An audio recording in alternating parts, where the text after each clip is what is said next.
Army chief general Qamar Javed Bajwa کا کہنا ہے کہ پاک فوج کے افسران فیک نیوز پر کان نہ دھریں اور ملک کے سیاسی جھگڑوں سے دور رہیں، جمہوری اداروں کا احترام کریں۔ پاک فوج کسی بھی ملک یا گروہ کو اس بات کی اجازت نہیں دے گی کہ وہ پاکستان کو سیاسی یا معاشی طور پر عدم استحکام کا شکار کرے۔ خطے کے تنازعات کا حل بات چیت سے ہونا چاہیے، جنگ سے صرف تباہی آئے گی۔ As a good soldier, always remain focused on your job. Don't get distracted by fake news and political wrangling in the country. Respect the democratic institutions and be always ready to defend the territorial integrity, sovereignty and the Constitution of Islamic Republic of Pakistan with your life. And finally, always remain alert and prepared to respond to and defeat all intrigues and conspiracies hatched against our country with iron fist. The message is clear. The armed forces, with the support of our citizens, will never allow any country, group or force to politically or economically destabilize Pakistan. We are trying our best to break the political logjam which has denied the countries of South Asia to move forward and resolve all regional and bilateral issues in a peaceful and dignified manner. People of South Asia, like the rest of the world, deserve prosperity and better living conditions. This can only happen with sustained economic growth. Therefore, we must strive hard to keep the flames of war away from the region. We must give peace a chance by developing a mechanism to resolve all our bilateral issues peacefully. Moreover, as opposed to fighting each other, we should collectively fight hunger, poverty, illiteracy, population explosion, climate change and disease. The world has changed. وزیر اعظم شہباز شریف کا کہنا ہے کہ نئی audio میں عمران خان نے خود 5 بندے خریدنے کا اعتراف کیا ہے۔ سازش کا جھوٹا بیانیہ گھڑا گیا۔ مریم نواز کی بریت کو NRO کہنا قابل مذمت ہے۔ عمران خان بتائیں علیمہ خان کو دبئی اور امریکہ میں اثاثے چھپانے پر NRO کس نے دیا؟ عمران نیازی اپنے دور میں دیے گئے NROs کا حساب دیں، وہ لاہور میں میڈیا سے گفتگو کر رہے تھے۔ یہ کہنا کہ مریم نواز شریف کو NRO ملا ہے اسلام آباد ہائی کورٹ سے بقول عمران نیازی، اس سے زیادہ میں سمجھتا ہوں کہ گھٹیا اور قابل مذمت کوئی بات ہو نہیں سکتی۔ محترمہ علیمہ خان کو FBR نے جو ان کو مس ڈکلیریشن جو ان کے اثاثے دبئی میں اور امریکہ میں چھپائے ہوئے تھے، وہ NRO میں نے تو نہیں دلوایا تھا ان کو۔ عمران نیازی، آپ کو قوم کو اب جواب دینا ہے۔ میں حقائق سے ثابت کر چکا ہوں کہ آپ پاکستان نہیں دنیا میں سب سے زیادہ آپ ایک فراڈ کرنے والے، جھوٹ بولنے والے ایک شخص ہیں۔ جو آڈیوز اور آئی ہیں اس میں آپ نے دیکھ لیا کس طرح عمران خان نیازی کہتے ہیں کہ میں نے 5 بندے خرید لیے ہیں۔ خواجہ آصف کہتے ہیں کہ عمران خان کا اصل چہرہ عوام کے سامنے آ چکا۔ بیرونی سازش اور ہارس ٹریڈنگ پر آڈیو لیکس نے ساری کسر پوری کر دی۔ عمران نیازی خود ووٹ خریدنے اور بیچنے میں ملوث نکلے۔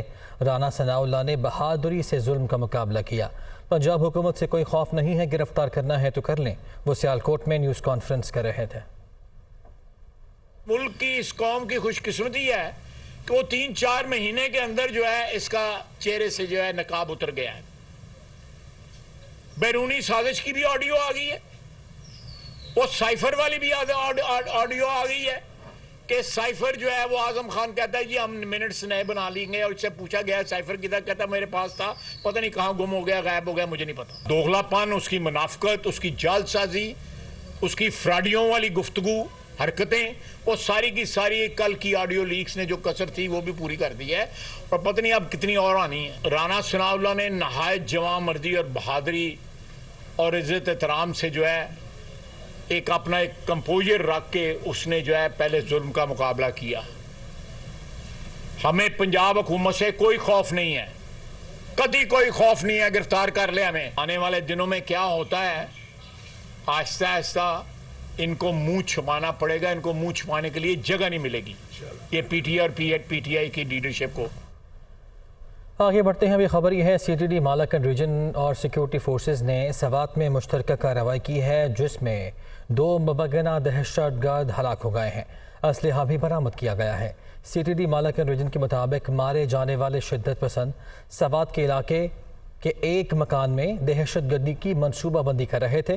اطلاع ملنے پر سیکیورٹی فورسز اور CTD اہلکاروں نے مشترکہ طور پر کارروائی کی. چھاپے کے دوران فائرنگ کے نتیجے میں شدت پسند علی سید اور ان کا بیٹا موقع پر ہی ہلاک ہو گئے. CTD کے مطابق مرنے والے دہشت گرد افغانستان میں دہشت گردوں سے رابطے میں تھے.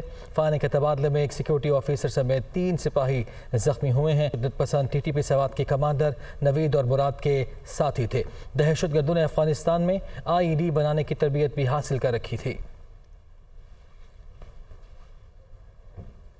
اینٹی کرپشن پنجاب نے سابق ڈپٹی اسپیکر دوست محمد مزاری کو سرکاری زمینوں پر قبضے کے الزام میں طلب کر لیا ہے. سردار دوست محمد مزاری کو 11 اکتوبر کو لاہور ہیڈ کوارٹرز میں طلب کیا گیا ہے. ان کے ساتھ زاہد مزاری، شیر محمد مزاری اور معظم مزاری کو بھی نوٹس جاری کر کے بلایا گیا ہے.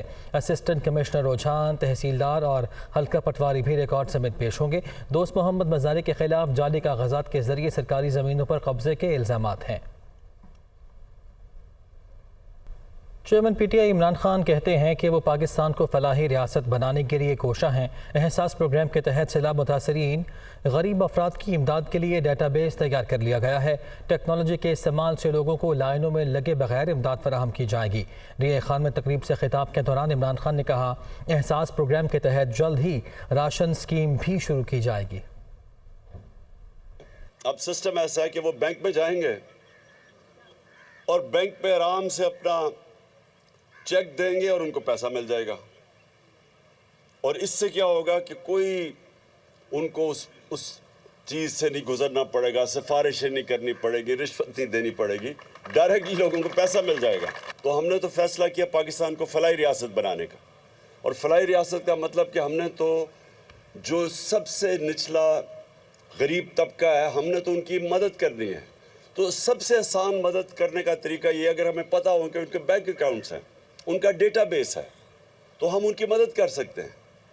اور مجھے یہ خوشی ہوئی کہ ایک اسٹینفورڈ یونیورسٹی کی جو رپورٹ ہے اس کے اندر انہوں نے پاکستان کا جو احساس پروگرام تھا، اور جس کے لیے پھر میں ڈاکٹر ثانیہ کو داد دیتا ہوں، انہوں نے اس کو اکنالج کیا اور کہا کہ پاکستان ایک فلاحی ریاست کی طرف جا رہا ہے. اور یہ ہمارا جو احساس پروگرام ہے، اور انشاءاللہ آگے بھی ہم اس ملک میں جب بھی اللہ نے موقع دیا اور جو ہمارے صوبے ہیں ان کے اندر بھی ہم یہ اب احساس راشن شروع کر رہے ہیں پنجاب کے اندر. کیونکہ مہنگائی اتنی ہو گئی، اب ہم لوگوں کے بینک اور لوگوں کی دکانوں کے اندر دکانیں چوز کریں گے، اور جو بھی ایک سطح سے غریب لوگ ہیں ان کے لیے جا کے ان دکانوں سے وہ 30% کم قیمت پہ گھی، آٹا اور چینی خرید سکیں گے. وزیر اطلاعات سندھ شرجیل میمن نے عمران خان کو پاکستان کا ناکام ترین وزیر اعظم قرار دے دیا. کراچی میں نیوز کانفرنس کرتے ہوئے کہا کہ عمران خان کی سازشیں ہر روز بے نقاب ہو رہی ہیں، نوجوان نسل کسی جھانسے میں نہ آئے. شرجیل میمن نے کہا کہ آڈیو لیک عمران خان کی جانب سے اراکین اسمبلی کو خریدنے کا اعتراف چارج شیٹ ہے. PTI چیئرمین کے خلاف بھرپور کارروائی ہونی چاہیے. شرجیل میمن نے عمران خان کو جیل بھرو تحریک سندھ سے شروع کرنے کی دعوت بھی دی. PTI کے لیڈر کی جانب سے جس طرح کی باتیں کی جا رہی ہیں، جس طرح کی زبانیں استعمال کی جا رہی ہیں، اور جس طرح کی ان کی گھناؤنی سازشیں دن بدن ایکسپوز ہو رہی ہیں، اس کی بھی مثال پاکستان میں آج تک، پاکستان کے 75 سال کی تاریخ میں یہ مثال آج تک نہیں ملتی کہ کسی وزیر اعظم نے، یہ بات صحیح ہے کہ وہ سلیکٹڈ وزیر اعظم تھا، لیکن کسی وزیر اعظم نے اتنی گھنونی سازش کی اس ملک کے خلاف، اپنے ملک کے خلاف، اپنے پاور جانے کے بعد اتنی گھنونی حرکت کی ہو.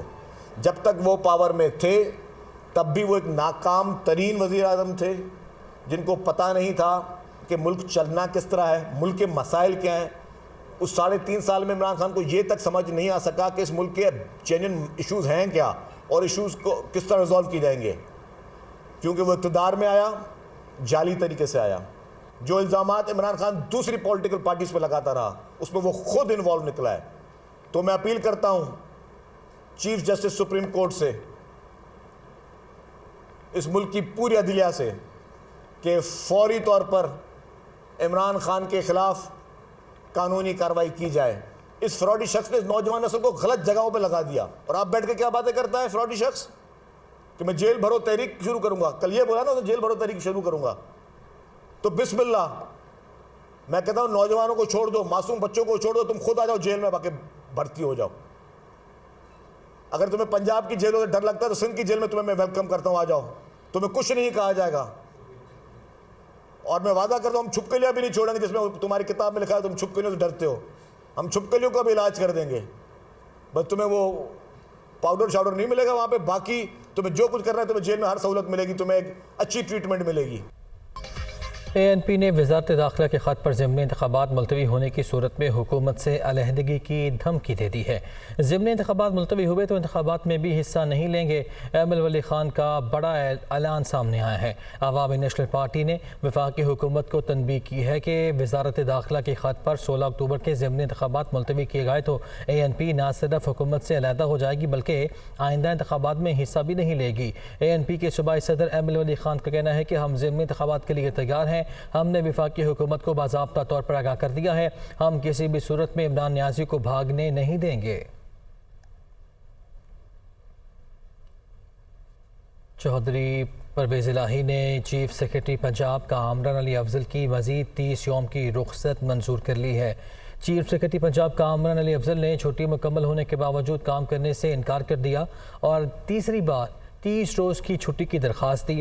وزیر اعلیٰ پنجاب نے رخصت منظور کر لی، جس کا محکمہ services and general administration department نے نوٹیفیکیشن جاری کر دیا۔ نوٹیفیکیشن کے مطابق چیف سیکرٹری پنجاب 8 اکتوبر سے 6 نومبر تک رخصت پر ہوں گے۔ مزید 30 روز کے لیے چیئرمین محکمہ ترقیاتی امور اور منصوبہ بندی عبداللہ سنبل کو قائم مقام چیف سیکرٹری کے طور پر کام جاری رکھنے کا حکم دیا گیا ہے۔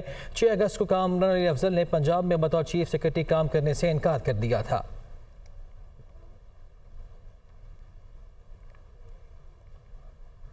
گلگت بلتستان کے سینئر صوبائی وزیر کرنل ریٹائرڈ عبداللہ بیگ کو اغوا کے بعد رہا کر دیا گیا۔ عبداللہ بیگ اسلام آباد سے گلگت جا رہے تھے کہ راستے میں انہیں نامعلوم افراد نے اغوا کر لیا۔ بعد میں پولیس حکام، انتظامیہ کے افسران، علماء کرام اور سیاسی شخصیات نے مذاکرات کیے، انہیں رہا کرایا، وہ بحفاظت واپس آ گئے ہیں۔ وزیر اعظم شہباز شریف نے موسم سرما میں گیس کی بلا تعطل فراہمی یقینی بنانے کی ہدایت کی ہے۔ بجلی کی لوڈ شیڈنگ کے دورانیے کو موجودہ سطح پر برقرار رکھنے کا فیصلہ کیا گیا ہے۔ وزیر اعظم شہباز شریف کی زیر صدارت لاہور میں گیس سپلائی کے حوالے سے اہم اجلاس ہوا۔ وزیر اعظم نے ٹیکسٹائل ملز کو گیس سپلائی کے حوالے سے درپیش مسائل پر کمیٹی بنانے کے احکامات جاری کیے ہیں۔ وزیر اعظم نے ہدایت کی کہ ٹیکسٹائل ملز کو بروقت گیس فراہم کر کے پیداواری صلاحیت میں اضافہ کیا جائے۔ وزیر اعظم نے جرمنی کے مہینے میں ضروریات پوری کرنے کے لیے مزید کھاد درآمد کرنے کے احکامات بھی جاری کیے ہیں۔ وزیر اعلیٰ پنجاب چودھری پرویز الہی نے لاہور سمیت دیگر شہروں میں اسموگ میں کمی کے لیے وضع کردہ پلان پر عمل درآمد یقینی بنانے کا حکم دیا ہے۔ وزیر اعلیٰ پنجاب چودھری پرویز الہی نے لندن سے صوبائی انتظامیہ کو ہدایات جاری کی ہیں کہ اسموگ کا باعث بننے والے عوامل پر قابو پانے کے لیے کارروائی عمل میں لائی جائے۔ محکمہ تحفظ ماحول، ٹرانسپورٹ اور انتظامیہ کے افسران فیلڈ میں خود جائیں۔ اسموگ میں کمی کے لیے جاری SOPs پر عمل درآمد میں کوتاہی برداشت نہیں کی جائے گی۔ وزیر اعلیٰ چودھری پرویز الہی نے مزید کہا کہ پابندی کے باوجود فصلوں کی باقیات کو آگ لگانے والے افراد کے خلاف بلا امتیاز کارروائی کی جائے، دھواں چھوڑنے والی گاڑیوں کو بھی سڑکوں پر آنے سے روکا جائے۔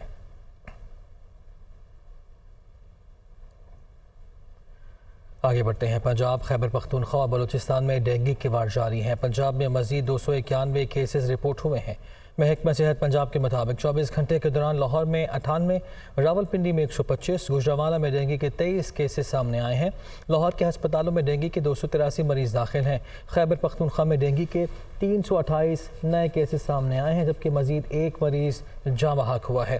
صوبے میں ڈینگی سے ہلاکتوں کی تعداد 9 ہو گئی ہے۔ دوسری جانب بلوچستان میں مزید 44 افراد ڈینگی کا شکار ہوئے، جس کے بعد ڈینگی کے مجموعی کیسز کی تعداد 3885 ہو گئی۔